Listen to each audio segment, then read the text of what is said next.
Hi everybody, in this video we are going to discuss about the symptoms of malaria and control of malaria. Symptoms of malaria and control of malaria. In the previous video we studied the life cycle of malarial parasite, that is Plasmodium vivax. Now we are going to discuss about the symptoms of malaria and control of malaria. Now if you are seeing the symptoms right after the infected mosquito bites, right after the infected mosquito bites, which means what is that mosquito? It is the female Anopheles mosquito. When infected female Anopheles mosquito bites a healthy person, okay, bites a healthy person, he suffers with the malaria.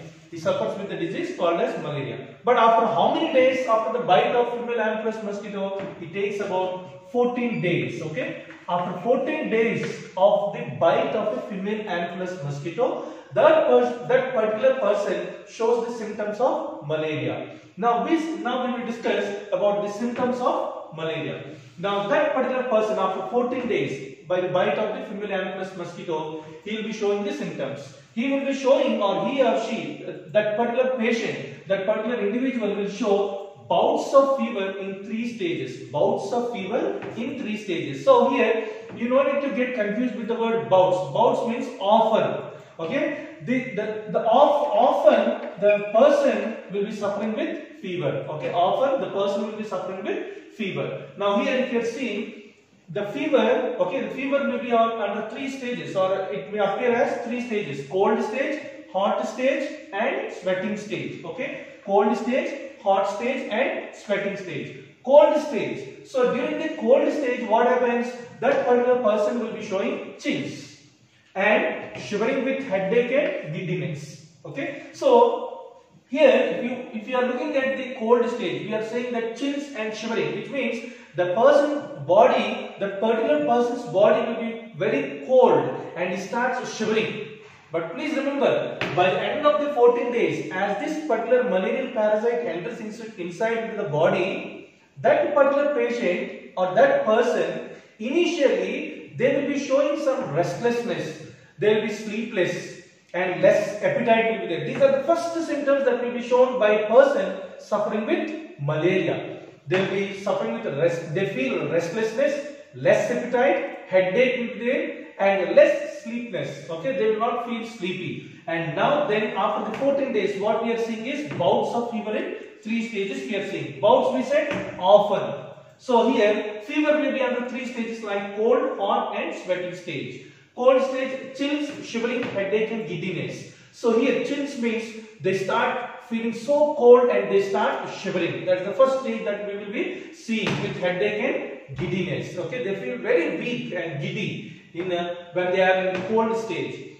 And the next one is hot stage. Hot stage means the person suddenly they will be showing high temperature. The person's body temperature will be increasing suddenly. So here we have to identify one point, that is suddenly the body is becoming very cool and suddenly the body is becoming very hot. And hot means we say it has high temperature. The body temperature will be raising up to 106 degrees Fahrenheit. Please remember, this is in Fahrenheit. Okay, 106 degrees in Fahrenheit. Otherwise, if it is in Celsius, we can say that it is 1.111 degrees Celsius we say. Okay, it is in Celsius. So you have to remember the temperature now. In Fahrenheit, we say that the temperature will be raising to 106 Fahrenheit. If it is in Celsius, we say that it is 41.1111 degree Celsius we say. So here you have to make note of these 2 points which are very important. Okay, you have to note these 2 points, okay, which are very important. So high temperature will be there, and because of high temperature, that particular person will be showing a rapid breathing. They start breathing so fast, and due to which there will be increase in the pulse rate. There will be increase in the pulse rate. So this is what is seen, and they get confused. Okay, they get confused with this. All this will be happening because the malarial parasite Plasmodium vivax attacks the RBC cells and starts releasing one chemical called as hemozoin. Okay, starts releasing a chemical called as hemozoin. Okay, hemozoin is a chemical that is released. Okay, that is released by the malarial parasite, and due to this particular hemozoin, the person will be showing the increase in temperature. Now the sweating stage. Now if you are looking at this sweating stage, there will be profuse sweating. Okay, there will be profuse sweating, means there will be more sweating followed by lowering of the body temperature. That particular patient will be showing more sweating and suddenly there will be decrease or fall in the body temperature. Suddenly the body temperature will be falling. Okay, so this will be seen again in that particular patient. So we are seeing three stages. One is cold, chills and shivering. They start shivering and their body becomes very cold. And hot stage, suddenly the body temperature will be increasing. And they will be having rapid breathing. They will be showing rapid breathing and there will be increase in pulse rate. And suddenly we are seeing sweating stage. Their body suddenly starts sweating so much and followed by the lowering of the body temperature. Again, the body temperature becomes very less. And these three stages cannot be controlled. The person feels very weak as these three stages are observed. And please remember, these three stages will be seen after every 48 hours. Please remember this point. After every 48 hours, that particular patient will be showing this. Okay, that particular patient will be showing these symptoms. Okay, these symptoms. Now, the next one is chronic malaria. You have to make note of this point called as chronic malaria. So, what is chronic? The word chronic means what? Persisting for a long time. Okay, persisting for long time, then we call it as what? Chronic malaria. So here the basic point that we have to remember is that when a person is suffering with malarial disease or malaria, a disease, you have to remember that the Plasmodium vivax, what is that microbe that is causing this? It is the Plasmodium vivax. So here please remember, it is not the mosquito which is causing the disease. Mosquito is only a carrier. It is carrying what? This particular microorganism in its body. So this Plasmodium vivax, when it enters inside into the body, at one particular stage, it is attacking what? It is attacking the RBC cells, red blood corpuscles in our body, which are very, very important in our body. Okay, so during chronic malarial conditions means when it is persisting for a long time, when malaria is persisting for a long period of time, that patient will be suffering with what? Anemia. What do you mean by anemia? Anemia is nothing but destruction of RBCs. Destruction of RBCs. So there will be destruction of RBCs, and due to which the person will be very weak. Anemic condition means less blood will be there in his body because most of these RBC cells are being destroyed by this particular microorganism, the protozoan called as Plasmodium vivax. Okay, Plasmodium vivax. And now at the same time, due to continuous destruction of these RBCs, the patient may suffer with what? Splenomegaly. Splenomegaly. So what do you mean by this word splenomegaly? Splenomegaly means it is enlargement of spleen. Okay, enlargement of spleen. Okay, enlargement of spleen is called as what? Splenomegaly. Okay, splenomegaly means enlargement of spleen. What is the relation here with the spleen again? Please remember, spleen is an organ that is present towards the left side of our abdomen, just left to the stomach. Just left to the stomach, the spleen is present. The main function of the spleen is to filter the blood. To filter the blood, remove damaged or not formed, clearly not formed RBC cells are being removed. So here you have to remember, spleen, the function of spleen is the main function is to filter the blood. To filter the blood, and moreover, this spleen also plays an important role in protecting the body from microorganisms, bacteria and other microorganism pathogens, okay, that are entering into our body are also being destroyed by the spleen. So here spleen is playing a crucial role in immune system. So that's why when this organism enters inside of the body, there will be enlargement of the spleen. This is also one identification. So now, here another point that we have to make note is that in case of repeated infections, spleen shows abnormal immune response. And it enlarges. So when there is a repeated infection, the spleen is increasing in size, and that we call it as what? Tropical splenomegaly syndrome. Tropical splenomegaly syndrome we call it as. When this word will be used, when a person is suffering with repeated infections, the spleen shows abnormal immune response. Abnormal immune response of the spleen, okay, leads to what? Enlarging of the spleen, and we are calling that as what? Tropical splenomegaly syndrome. Tropical splenomegaly syndrome we are calling it as. And now here, relapse of malaria. When a particular patient starts using the medicines, okay, he may feel that he have came out of that disease. But here we have to remember that sometimes the patient may again, okay, repeated attacks of malarial parasite may be attacking the body, or otherwise in simple we can say that most of the times a person will come out of the disease, cured from the disease. But please remember, in some cases, in some people, macrometacriptocytes will be remaining in the liver. These are remaining in the liver. Please remember this. Macrometacriptocytes are remaining in the liver, and these macrometacriptocytes will be surviving for a long period of time in the liver. They are there in the liver. But if they are there in the liver, they have to cause the disease. But please remember, these macrometacriptocytes are in dormant stage.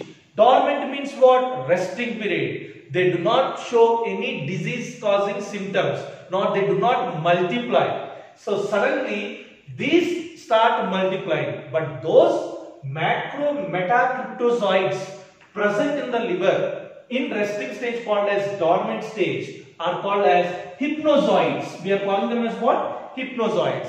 So macrometacriptozoites are called as hypnozoites. When are they called as hypnozoites? They are called as hypnozoites when they are in dormant stage in the liver. When they are called as hypnozoites when they are in dormant. Dormant means what? Resting stage, present in the liver. So these hypnozoites, suddenly they will be reactivated. Okay, they are reactivated and they start again going for erythrocytic cycles. Erythrocytic cycles, which means they start, these hypnozoites, nothing but what? Macrometacriptozoites will attack the RBCs. They will again attack RBCs and they may cause again the malaria. So that's why there will be some people, they will be having cure from malaria, but after a certain period of time again they will be suffering with malaria. Why they will suffer second time with malaria? It's because of these hypnozoites which will be there present in the liver. In which stage? Dormant stage in the liver. And they will be activated again, they will be start attacking the RBCs and they cause malaria. So that's what we are seeing here. So erythrocytic cycles, when they attack RBCs, they will be causing again malaria. So this process we call it as what? Relapse of malaria. We are calling it as what? Relapse of malaria. When hypnozoites again reactivated, they enter into erythrocytic cycles, attacking the RBCs and cause the malaria, which we are calling it as relapse of malaria. So now we are going to discuss about control of malaria.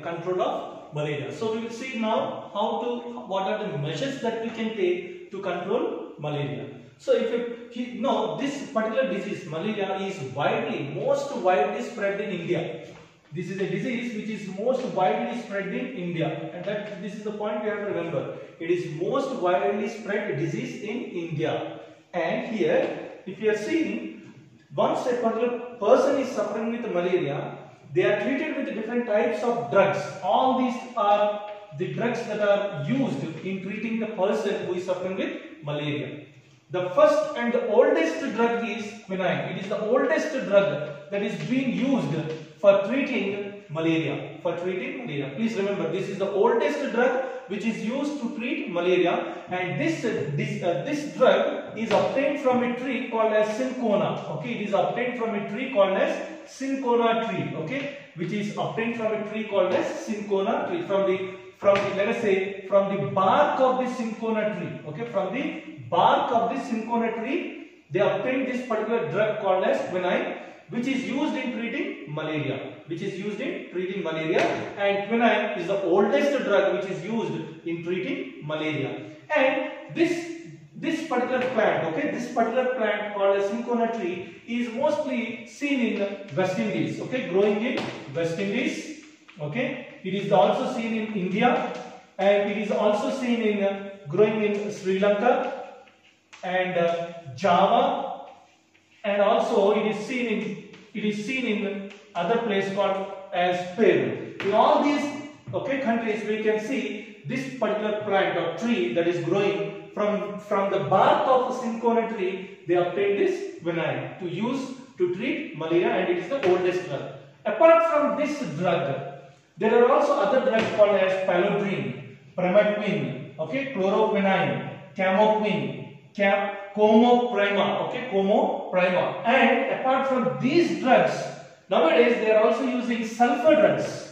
They are also using sulfur drugs called as sulfadoxine and dapsone, okay, sulfadoxine and dapsone. These are also used in treating malaria, okay, in treating malaria. And now, apart from treatment, how can we prevent this particular disease? How can we prevent from attack of this malarial disease? The first and foremost thing is that we know that this disease, okay, is carried by a vector. Okay, this disease is caused by same thing. We are calling it as what? Plasmodium vivax. Okay, it is a protozoan. We are calling it as, okay, Plasmodium vivax, a protozoan. And this is carried by what? It is carried by female Anopheles mosquito. So we have to restrict or control the multiplication of the mosquitoes. Okay, we have to restrict the multiplication of mosquito, because only through the female Anopheles mosquito there are chances that it enters into our body causing malaria. So if this female Anopheles mosquito is being controlled, then there is no way for this Plasmodium vivax to enter into our body. So our concept is now to what? To control this particular mosquitoes.